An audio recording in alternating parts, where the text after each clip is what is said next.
back in history today. Today is, of course, July 8th, but the year will now become 1793. Senator and former President of Congress, Richard Henry Lee, resigned from the Senate in October last year and has since been meeting with friends to explain his decision. He heard you were gathered here this afternoon and thought he would reflect upon his past and contemplate the future of Virginia and of the United States. I think I hear him coming now.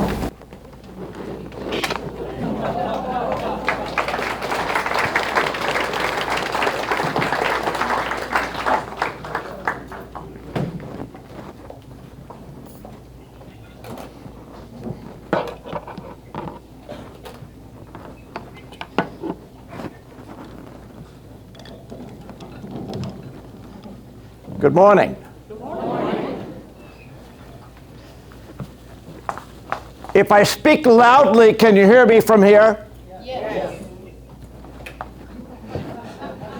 Is it better if I speak from here? Yes. It is better? Yes. All right, I'll speak from here. Most of the time. Not always. Well, it is a pleasure to meet with all of you here today. I know that our recent anniversary, taking place a few days ago in July, has caused us to think back upon what we've done. What we've done is rather cataclysmic. It will have ripples for the rest of the world.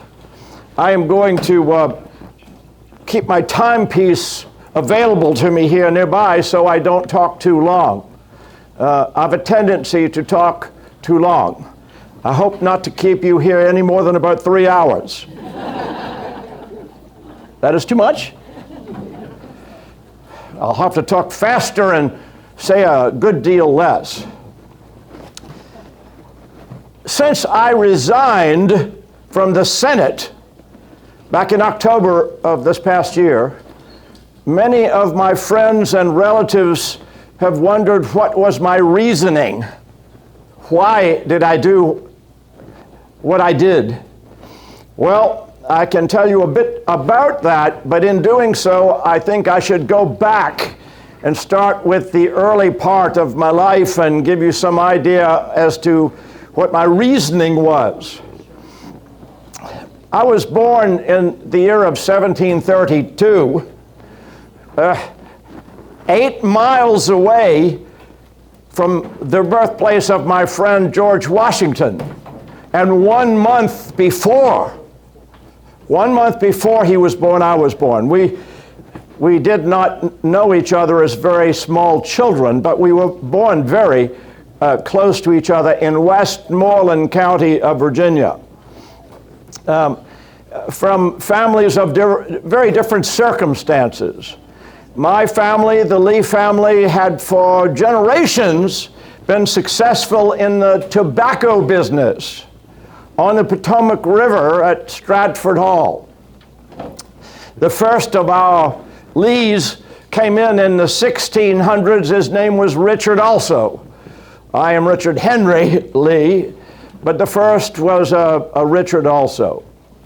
Well, I was born into a family where 8 of us survived into adulthood. We had some brothers and sisters who died in infancy, but there were 8 of us who were born and lived to adulthood. And I should say something as time goes along about my brothers and sisters as well, because they played a part that should not be forgotten. Our families, sometimes 1 or 2 of us gain a bit of fame and notoriety, but our families should be mentioned as well. My brothers and sisters were very much a part of what happened. All right. Well, none of us were born into a world that we created. None of us chose our parents. Well, some of you. Did any of you choose your parents? I did not. I was born into a world that I did not create. All of us are. And we do what we can as we live and understand what we should do. And that was part of my learning as a young child. I was born into a family of wealth and property, not of my choice, but by circumstance. As I told you, my family was very busy in the tobacco business, and we were shipping out tobacco to Britain for sale. And then, of course, the proceeds from the sale would be used to purchase items that we wished to have. My family, unlike some other families, owned the ships that took our tobacco to England and returned goods to us, all right? Many did not have their own ships, but the Lee family did. And our ships went from a dock right there at Stratford Hall on the Potomac River across the ocean and then returned. So having our own ships enabled us to do things other families perhaps were not able to do. I grew up in a similar manner to those lives of our neighbors and such. I had tutors as a young child, and as I came of age, when I was about 16 years old, my family did what they had done for some of my elder brothers before me, and what many other families did. They sent me at age 16 to Great Britain for my education. Well, beyond tutors. I'd had an education, but I went to England for a proper education in Wakefield at Queen Elizabeth School, and I was there then for some years. In 1750, when I was 18 years of age, I received a letter that both of my parents were dead. I would never see them again. I'd last seen them when I was 16 years of age, when I left on the ship to go to England, one of our family ships. Well, I saw no reason to return immediately from Europe to Stratford Hall. There was nothing I could do. My parents were long laid to rest by the time I got the letter that they had passed on.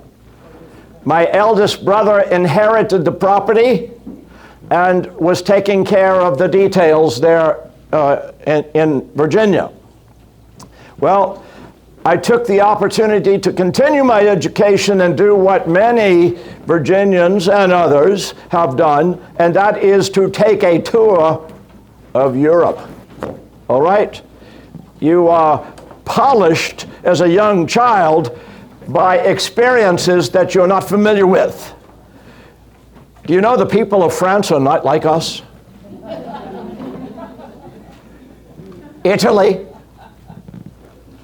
the Low Countries, Belgium, the German principalities, they're not like us. They don't eat like us. They don't completely dress like us. There are different customs. And a young man in particular, some girls went to take a European tour, but not so many. Mostly the young men were polished. You know, as a teenage boy, we sometimes need a bit of polishing. Do you know what I'm talking about? Have any of you gentlemen been teenage boys? Have any of you who are not gentlemen, the ladies among you, have you ever experienced teenage boys? Teenage boys need some polishing. And that is what was done in this European tour for me and had been done for my elder brothers before me. So I continued on in Europe as I was traveling and so forth, and returned home 5 years after I had first left at 16. So now what was I? I was about 21 years old. I was coming of age. I'd had some experience in the world. I'd learned something of languages and customs and philosophy and economics and all sorts of things. And here I was, a young man, and my eldest brother was kind enough to allow me to reside, to stay at Stratford Hall for a bit of time. He was yet unmarried and allowed me to come and stay at the place of my birth. I was not married. And my father, before he passed away, had accumulated quite a library, so I continued my education at Stratford Hall in my father's library. And then was trying to determine, what now, Richard Henry Lee? What of your life? At this age, you begin to wonder what your path is, where you're going, what you want to accomplish in life. And that was my effort to try to learn that. But just as I had returned home, a year after I had returned home, events took over that I had no control of whatsoever. And that was, we English in the English colony of Virginia, and we English in other colonies that were connected to Great Britain on the North American continent, went to war with the French. I had visited France when I was there as a young man, but now we were at war with the French because they were intruding upon our territory to the west. And as a patriotic young man with no firm plans about his future in place, I decided I wanted to be patriotic and serve. The British Army was sent, some of the British Army was sent over to assist us in Virginia and other colonies to repel the French. General Braddock had a headquarters in Alexandria, Virginia. Well, I, as a young man, raised a company of militia. Do you know about militia? Militia are not regular soldiers. They are not professional soldiers. They do not do it for a career. They simply serve their community when the need exists. Well, the need was there. I formed a militia company and was captain of that militia company, and I marched my company to Alexandria to offer our services to the great General Braddock and his regular professional army from Britain. And do you know what he had the audacity to say? "Go home, young man, you don't know what you're doing." Well, he was wise enough to accept the offer of assistance from my neighbor in Westmoreland County, George Washington. He did accept the assistance of George Washington, who then rose through the ranks and gained experience fighting with the British Army against the French. All right? Didn't happen to me. What might have happened if Braddock accepted me and not Washington? Well, that didn't happen. He sent me home. And I became a justice of the peace, and I eventually also served in the Virginia House of Burgesses, now called the House of Delegates, but then called the House of Burgesses. And when I began my service there in the House of Burgesses, I met extraordinary humans. Let me tell you, this generation that I am part of has put forward exceptional human beings. In the House of Burgesses, I met a fellow who had become a very close friend and associate and ally by the name of Patrick Henry. You may know him well. Well, I met Patrick Henry. I knew George Washington, but got to know him even better. He served in the General Assembly in the House of Burgesses, Thomas Jefferson and many others. There were in the House of Burgesses a number of Lees, as a matter of fact, my kinsmen, my brothers and my cousins and so forth. We made up a block of about 25% of the House of Burgesses. So we were a very powerful bloc. But here I was as a young man joining these, some of these men were shall I say, advanced in age? No, that would be unkind. Let us say they were experienced in life, all right? They were very experienced in life. And here I was joining them as a very young man, but I made my presence known with a proposition early on when I became a member. And I will read this to you. I had a bit of problem with an institution that was common that we all had inherited. This is what I proposed. I'll read it to you. I hope you can hear me. Can you hear me in the back if I do this? You can? I propose to lay so heavy a duty on the importation of slaves as effectually to put an end to that iniquitous and disgraceful traffic within the colony of Virginia. Slaves must be natural enemies to society, and their increase consequently dangerous, because they see us enjoying every privilege and luxury, and because they observe their masters possessed of liberty which is denied to them, whilst they and their posterity are subjected forever to the most abject and mortifying slavery.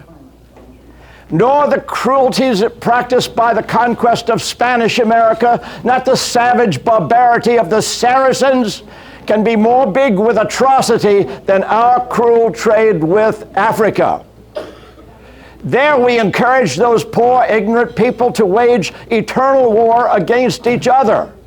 Not nation against nation, but father against son, son against parents, and brothers against brothers, whereby the parental, filial, and fraternal duty is violated, that we Christians may be furnished with our fellow creatures, who are no longer considered as created in the image of God as well as ourselves, and equally entitled to liberty and freedom by the great law of nature. But they are to be deprived forever, deprived of all the comforts of this life, and to be made the most wretched of the humankind. Christianity introduced humane principles, universal benevolence, and brotherly love in Europe, and happily abolished slavery. Let us who profess the same religion practice its precepts and pay proper regard to the dictates of justice and humanity. It didn't go over well.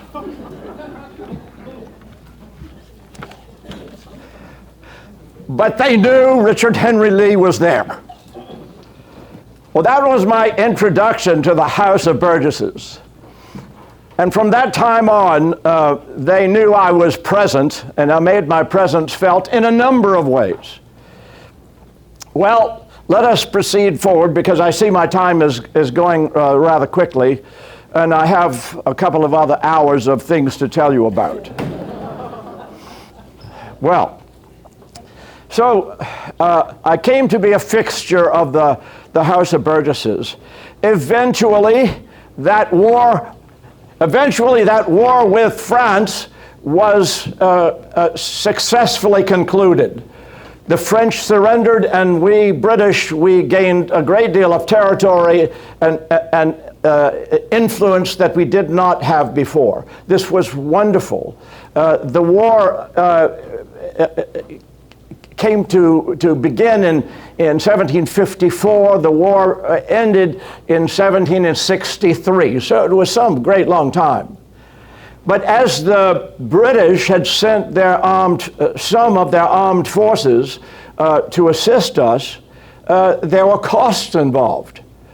You see, there are benefits from having an empire, and there are also costs to having an empire.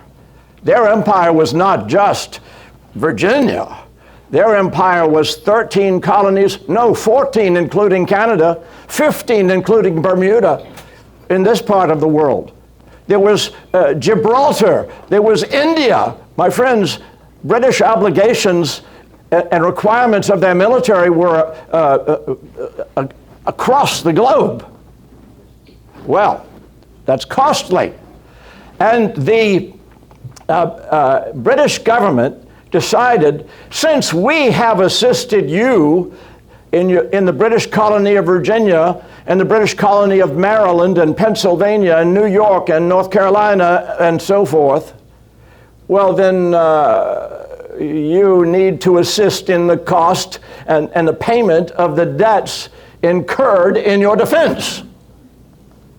Well, all right, I do understand that. You buy something, you pay for it, do you not?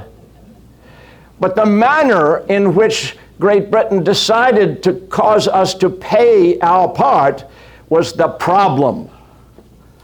It was not that we didn't feel the debt, but we have our own institutions, our own little parliaments that are fully capable of coming up with resources and taxing our people. The House of Burgesses can tax its people and does and has. That's not how Britain decided to do it. Parliament, in its wisdom, decided to impose a series of taxes, not one, not two, not three, a series of taxes on all sorts of goods, sugar and documents and stamps. There were taxes of all kinds over a long period of time, which I won't go into. The problem was that we English in Virginia, and we English in North Carolina, and we English in all the colonies knew something that apparently the British had forgotten. Long ago, when this colony of Virginia was established in 1607, and the paperwork began in 1606 in England, the king at the time was King James.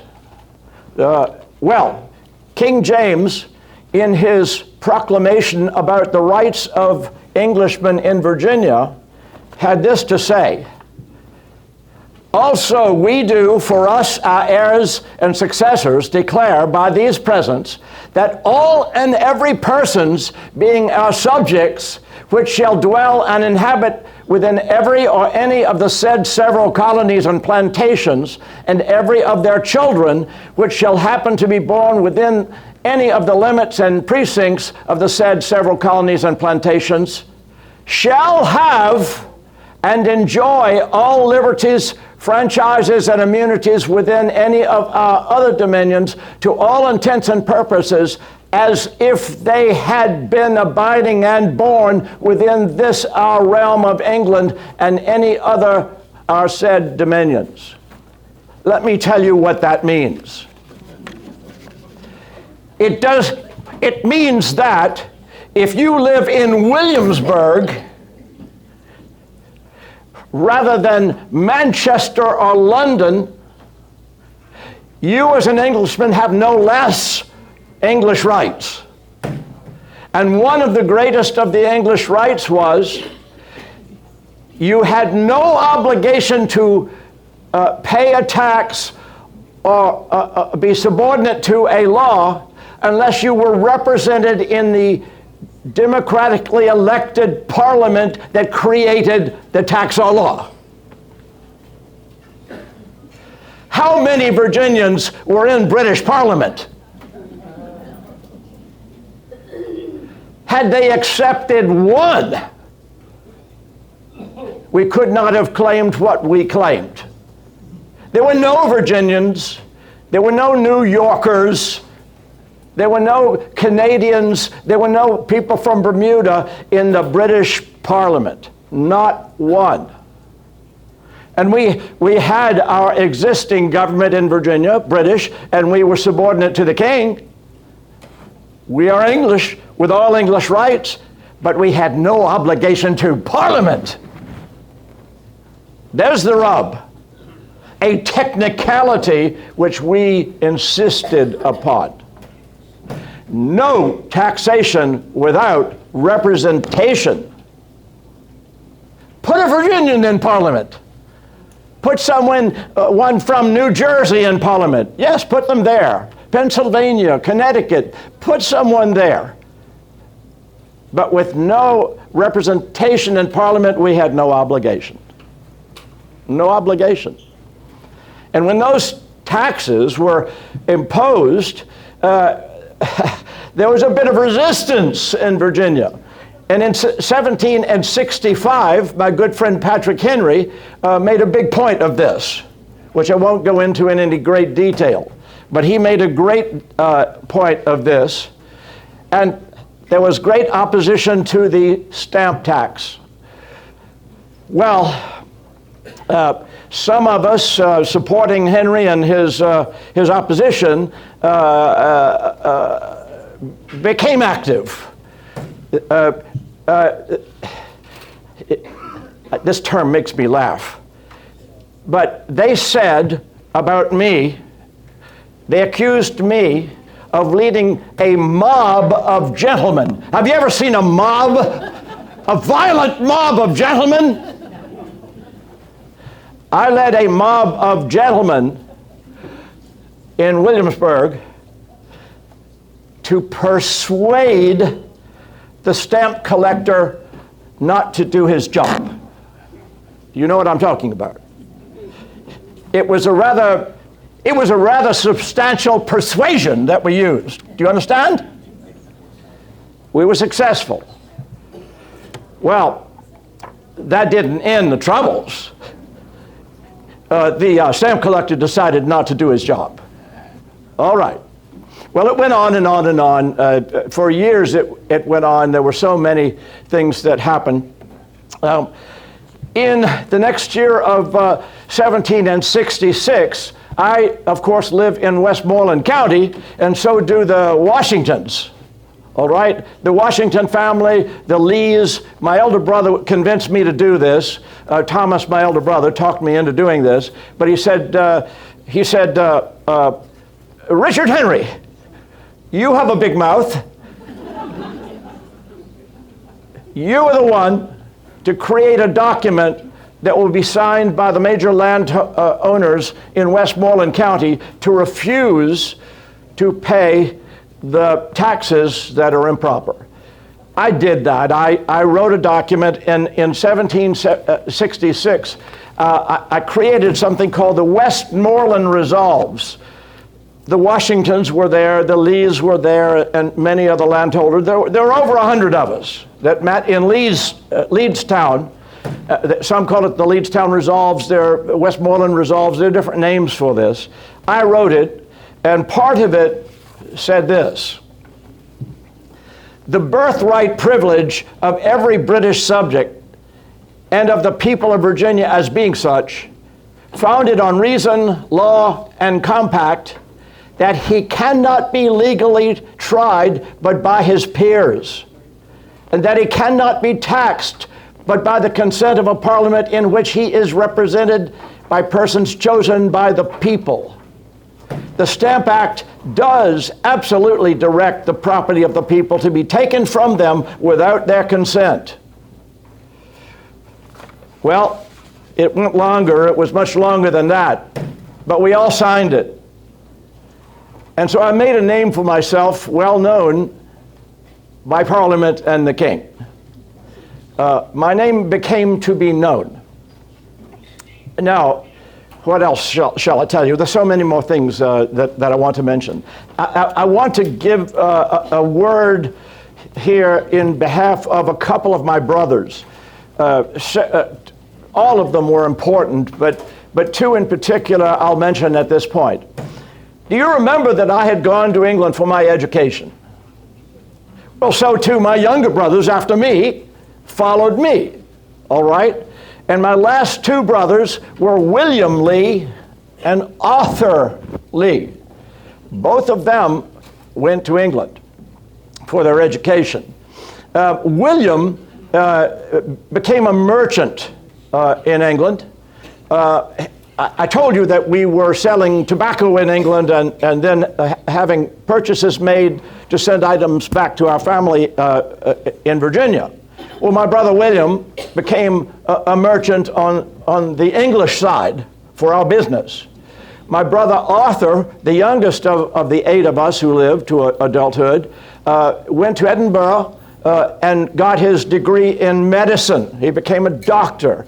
At one point, Arthur came back to Virginia and served as a doctor in Williamsburg for a short period of time, but then he decided to go back and practice medicine in England. So 2 of my brothers were in England during all of the time that I am talking about. All right? They will become very important to all of us in America. All right. So, where shall I take this next? Things happened rather quickly. The House of Burgesses was insisting upon its English rights, and the royal governor was responsible to the king in England. The royal governor was not responsible to you and me. He was not elected by us. He was appointed by the crown. He was responsible to the crown. So there was tension building between the royal governor and our little parliament called the House of Burgesses in Williamsburg. A great deal of trouble. Now, troubles were not only happening in Virginia. Troubles were happening in Massachusetts. Troubles were happening across the 13 colonies, and there was a great concern about all of this. Let us go to the year of 1768. It was my innovation to decide and recommend a connection between the colonies. Maryland and Virginia had no connection with each other. They happened to be physically next to each other, but Maryland's connection to Virginia was the same connection that Gibraltar had with Virginia. We were both British colonies. Do you understand? We were connected with Maryland through England. There was no connection between Maryland and Virginia. Not direct. It was indirect. Same with Massachusetts, same with Pennsylvania. The connection between the 13 colonies was only through Britain. And my thinking was, we will be better in America able to deal with the problems that we're having if we correspond directly with each other. Does that make sense to you? Yes. If we are coordinated rather than separate. I recommended in 1768 something called the Committees of Correspondence. I think we talked about that before. The Committees of Correspondence were simply institutions that were able to transmit a problem that we were having here to other colonies, and we could act in a unified manner. There was nothing like that before. There was nothing like that before. I recommended that in 1768. Something else happened in 1768 of note to me personally. My wife died, sadly. My wife passed from life that year. I'll never forget the year of 1768. Something else happened in 1768 to me. I was involved in, I went hunting, as many of you perhaps go hunting. And in hunting, my fowling piece exploded, removing the 4 fingers of this hand.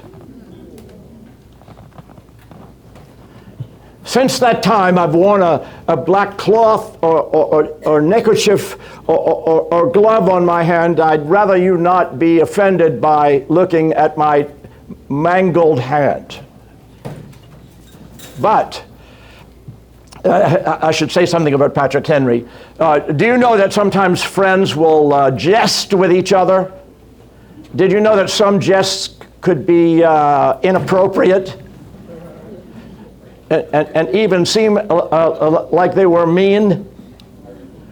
Patrick Henry, later in life, said to a friend of his, a group of friends as a matter of fact, "Oh, look over there. There's Richard Henry Lee making a point before an audience. And you can tell that's him because he's waving that black flag that he carries with him all the time." Well, that wasn't very nice, but it was all right. I survived it, all right? I survived the friendly insult. There he is waving his black flag. All right, well, anyway. So things were getting worse and worse. There was the Boston Massacre that you perhaps know about in 1770. Something happened in 1773. You've probably heard of something called the Boston Tea Party. There was a little party that some Indians had, you know. Or perhaps they weren't Indians. I wasn't there. Well, Britain was not having it. And they decided to close the port of Boston on the 1st of June of 1774, all right? Do you remember I had insisted upon committees of correspondence? I made a growing point of this with my friends, especially in 1773 and after, that we needed to establish these committees of correspondence. We wanted to know what was going on in Boston because it might happen in Norfolk. What happens in Massachusetts might well happen in Virginia. Well, we cooked up, I say we, my brother Francis Lightfoot Lee, Thomas Jefferson, George Mason, myself, there were about 5 of us, 6 or 7 actually giving their participation and their thoughts. We cooked up an idea for a day of fasting, humiliation, and prayer in support of Boston for the 1st of June. Don't you think that would be at least an acknowledgement of the fact that we knew they were having problems? And we wanted to pray for the people of Boston. Well, that we did. We concocted this event, and the royal governor, Governor Dunmore, heard about what we had done. All right? We were members of the House of Burgesses. So do you know what his response was to us cooking up this day of fasting, humiliation, and prayer, which would embarrass the British? He said, "You are dismissed. Go home. The House of Burgesses is closed." He sent us home. If you're going to do this in Williamsburg, go home. You are dismissed. Well, we didn't go home. We went to the Raleigh Tavern up the street, and we planned a convention that was extra legal. Do you know what that means? There is the law, and there are activities that are not lawful. This was an extra legal gathering called the First Virginia Convention, which we had in August of that year. And at that point, we in Virginia appointed members of our body to join in Philadelphia with similar bodies from Massachusetts and New York and Pennsylvania and Maryland and North Carolina and South Carolina. We appointed these delegates to the First Continental Convention in Philadelphia, which we then went to. Those who were appointed went to this gathering. It was like the committees of correspondence coming alive, because, my friends, we had written to and received letters from members of the committees of correspondence, but we'd never met them. We didn't know them. We hadn't shaken their hands. We hadn't looked them in the eye. And we decided to meet in Philadelphia in 1774. And that we did. I was one of the delegates who went from Virginia. And now let me give a bit of honor to my sister, Alice Lee. Alice, by this time, had married, and she had married Dr. William Shippen. So she was Alice Lee Shippen. She lived in Philadelphia. And so I stayed not in a tavern, I stayed with my sister and my brother-in-law. That's where I resided while I was there. And so too my brother, Francis Lightfoot Lee. We stayed there with our sister, and let me tell you, it is in my sister's home that I met John Adams and Samuel Adams and Benjamin Franklin and many of the delegates from other colonies, other English colonies. The Congress, as it was begun to be called, met each other in my sister's parlor. The Lees played a part, my friends. Well, I became close friends with John Adams and Samuel Adams and many of the others at that point. I had never shaken their hands. I didn't know them in person before, but now we became personal friends. And we decided on a continental association which essentially said, no one here buys British products. Let them feel the pain. Do without the tea you get from England. Do without the fine cloth that you get from England. Do without it. It's important to work together. And that we did. And we then went back home, came back to Virginia, and I made a report on what had happened at the First Continental Congress to the Second Virginia Convention, which was meeting in a small little backwater, hardly anything to think about, a place called Richmond, Virginia. All right? At Henrico Parish Church. Well, this was in March of 1775.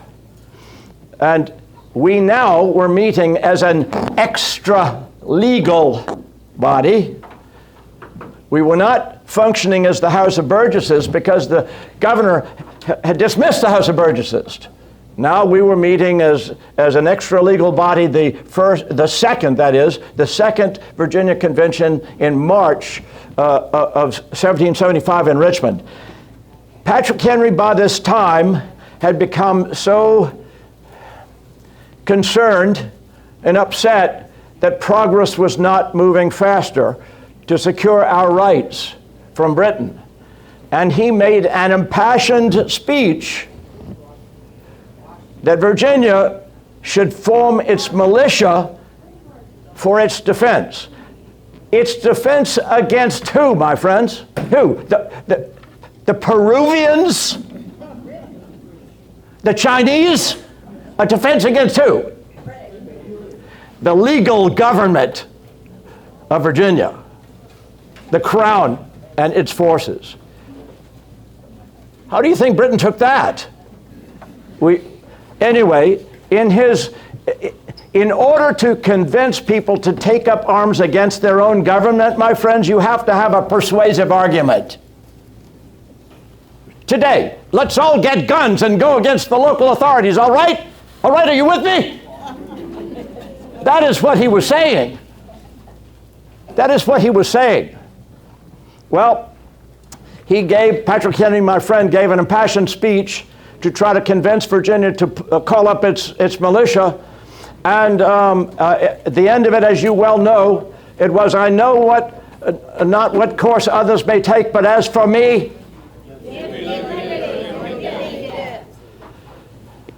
there was silence when he used those words at the end of his presentation, his speech, because everyone knew what it meant. This was taking a major step, my friends. They agreed before the vote was taken, the motion had to be seconded. And guess who did that? Someone waving a black flag. I, Richard Henry Lee, gave the seconding speech to my friend Patrick Henry in that church in Richmond. Well, it did pass. It didn't pass with a massive majority, but it did pass. And at that very meeting, one of our own present there in the meeting was my good friend and my neighbor, George Washington, who was then given the command of the Virginia militia on that incident. And from that point on, my friends, he was in a uniform. From that point on, he rose to command the 13 colonies, but at that time he was commanding the Virginia militia. Well, when that happened, my friends, everyone knew they'd taken a major step. And the people who were hanging in the windows of this small church in Richmond, they rushed away with the word, Virginia has decided to call up its militia. Patrick Henry's words were, give me liberty or give me death. That word traveled to the other colonies. Virginia was important, my friends. At the time of the Revolution, at that time, 20% of all Americans were Virginians. 1 out of 5 Americans were Virginians. It was physically the largest of all the colonies. It was the most prosperous of all the other colonies. Massachusetts, that was already having the harbors shut up and so forth, they wanted our support. So when Virginia decided to form its militia, a major change for all the 13 had taken place. And that word, those words, give me liberty or give me death, went to all the other colonies. Virginia is on board. Well, 3 weeks later, Lexington and Concord happened. And they knew in Lexington and Concord about Virginia's support behind them. It is perhaps one of the reasons they did what they did when the British came to collect their powder, their black powder for their muskets and cannon.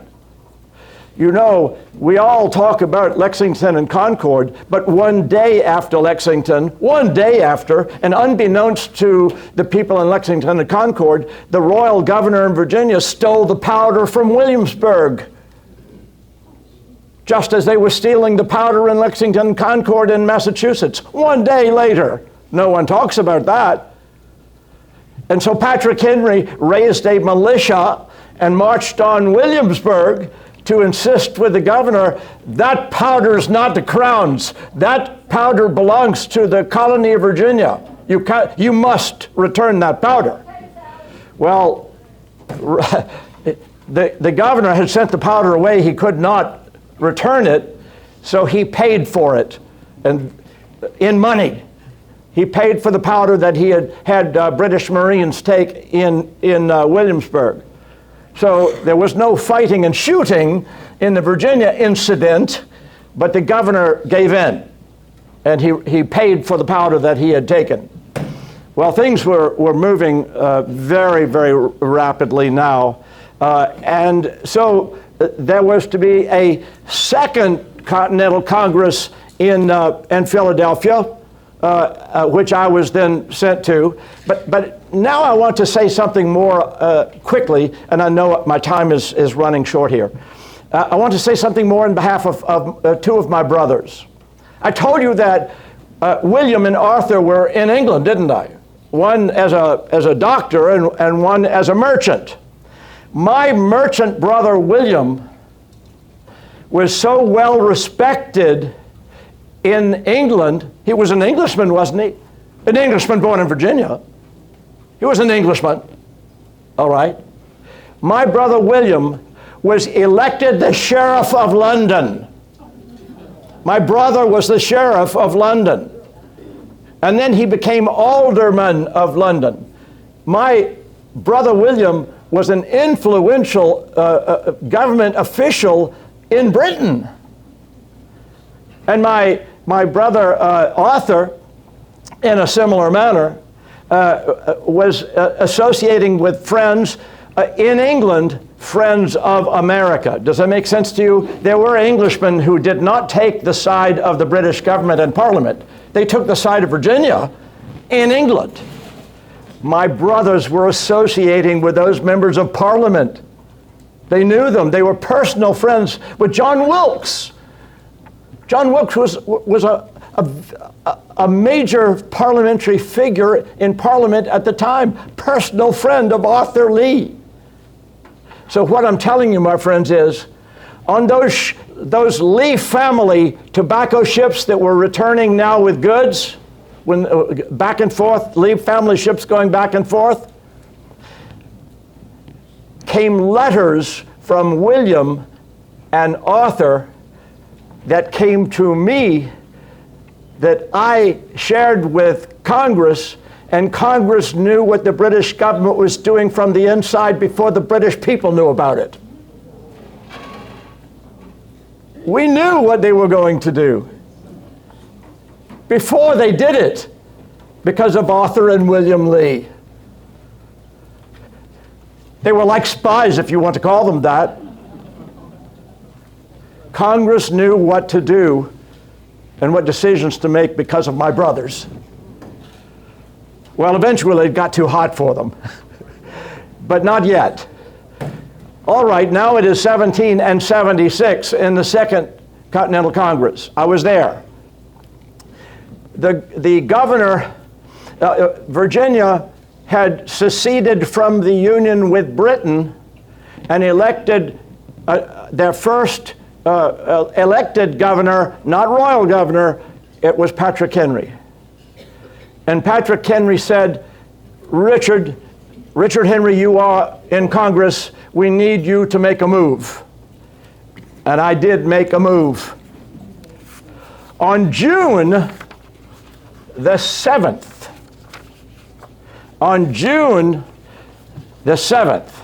I used this very piece of paper. We had been talking in Congress for a long time. But I read this and made a resolution to be voted on, up or down, by Congress. Resolved that these united colonies are, and of right ought to be, free and independent states.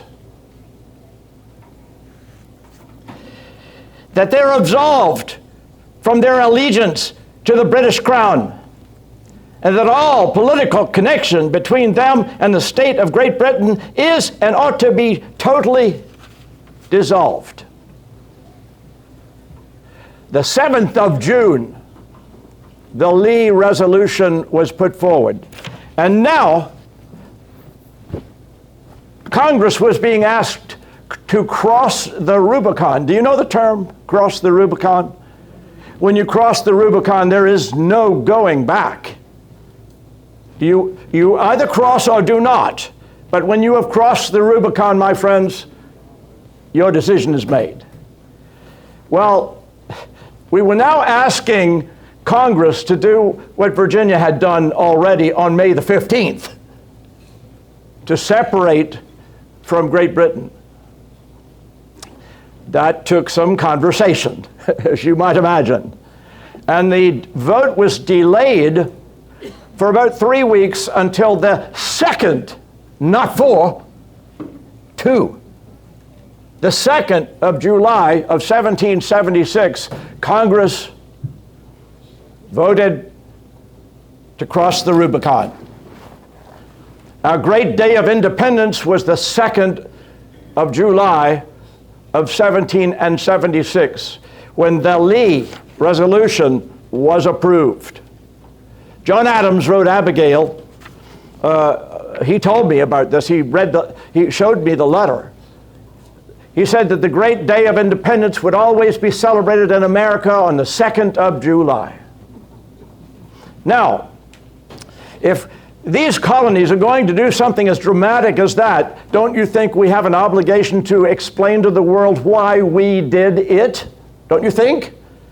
What we were doing is rather unusual. So a document was created by a committee primarily led, and the primary author of this document was Thomas Jefferson, my good friend. He was commissioned to write a news release to the world about what had happened at the end. My friends, it was called the Declaration of Independence. It did not give us independence. That had been done 2 days before. But it reported to the world what had happened. I have a copy of the newspaper in which Virginians learned what had been done. Now, would they know immediately on the 2nd of July? Would they know on the 4th of July in Virginia what had happened in Philadelphia? If so, how? How could anyone know? It took a while for this news to get to the people of Virginia. This newspaper is dated July the 26th. And this is the first time Virginians read about it. It had happened far away from them. And I've collected a few of these copies, and as a matter of fact, you today are welcome to take a copy of this away. If you'd like one, come and see me. I'll give you a couple of copies. I'll give you, each one of you, a copy. As long as they last, I'll give them out. When they're out, they're out. But you're welcome to have it. But I will tell you, my friends, at the very end of this document,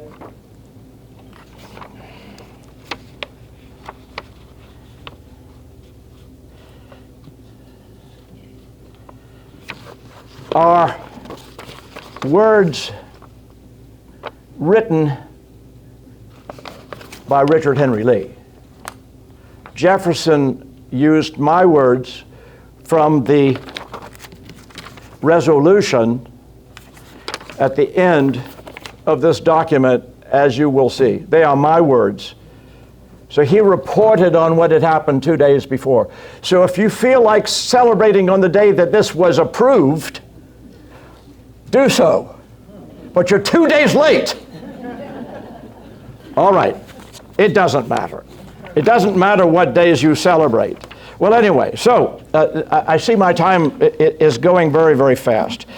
Now, quickly, to wrap this up and tell you why I have resigned from the Senate. We fought a war as best we could, and we fought it with alliances with foreign nations, in particular France. Guess who helped get the alliance with France? William and Arthur Lee. When they were kicked out of England, when things got too hot for them in England, William and Arthur, my brothers, went to the continent and tried to get the support of the German principalities, of France, of Spain. They made their efforts, and they were very successful. They were acquiring arms and ammunition in those nations to help us fight a war. We must not forget the contributions of my younger brothers, William and Arthur Lee. They worked with Benjamin Franklin and others over there in Europe to assist in getting alliances. France was the greatest supporter of our cause. And thank you to the efforts of all those who acquired their help. Well, we formed a confederation of sovereign states. Virginia is a sovereign state. Massachusetts is a sovereign state. North Carolina is a sovereign state. But we unified in a confederation under a first government with a document, the Articles of Confederation, created something called these United States of America. Not a nation, a confederation of sovereign nations for specific purposes, not for all purposes, not to make you like a Marylander. Some of them are Catholic, you know. We must not force ourselves to be identical to our neighbors. We tolerate our neighbors, and we're peaceful with them.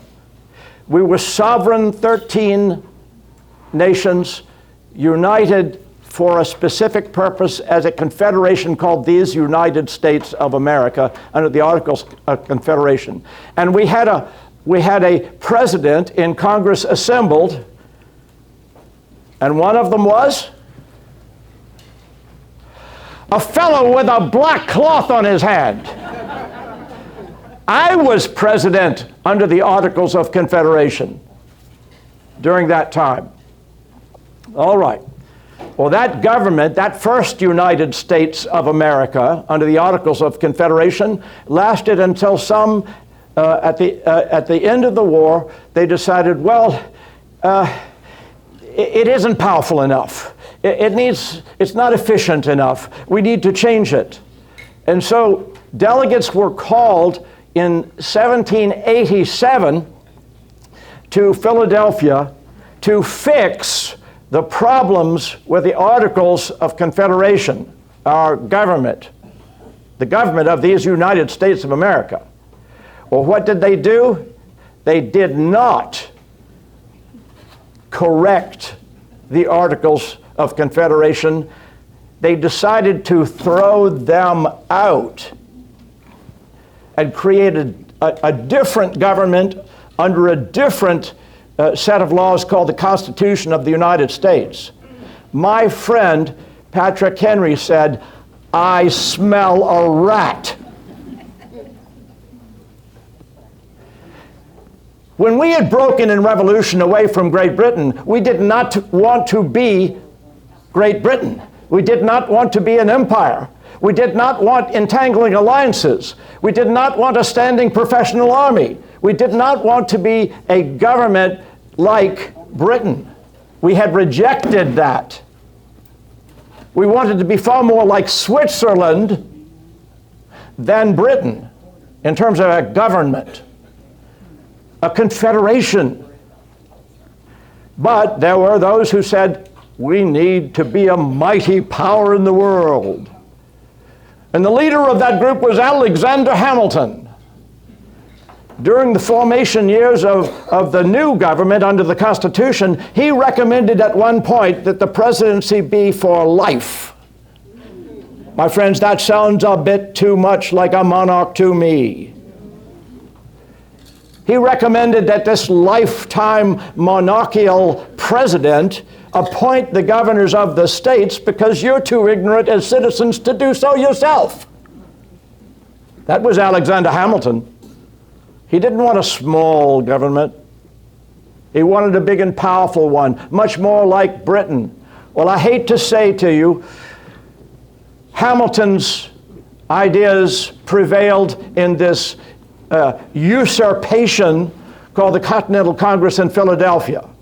And they came forth with a new document called the Constitution, unlike the Articles of Confederation, that had a very strong central government that worries me and many others, such as Patrick Henry and George Mason. I could go on and on and on.